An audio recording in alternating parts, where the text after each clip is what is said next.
సోహెల్ దొరికాడా అండి? సోహెల్ అని ఇటీవల గంజా కేసులో పారిపోయాడు, మిస్ అయ్యాడు.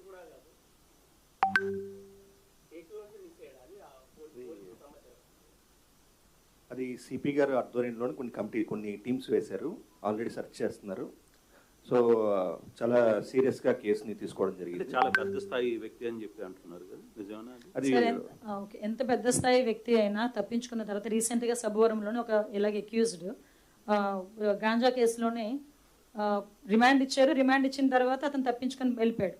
వితిన్ 2 days మళ్ళీ తీసుకొచ్చి ఈరోజు మళ్ళీ రిమాండ్ పంపించి సెంట్రల్ జైలుకి పంపించే పరిస్థితి వచ్చింది. అంటే మ్యాక్సిమం ఎక్కడైనా ఇలా తప్పించుకునే వాళ్ళు ఎవరైనా ఉంటే కనుక చాలా మందిని పట్టుకున్న సందర్భాలు కూడా ఉన్నాయి. రీసెంట్గా మీరు చూసినట్టున్నారు ఒకసారి పేపర్లో, భీముడు అని ఎప్పుడో తెప్పించుకున్నాడు జైలు నుంచి ఒక అతను. అలాంటి అతన్ని కూడా రీసెంట్గా పట్టుకొని మళ్ళీ జైల్లో ఏంటండి చెన్నైలో దొరికాడు. చెప్పబట్టే కదా, కొంచెం మాకు కూడా ఇవ్వండి క్రెడిట్.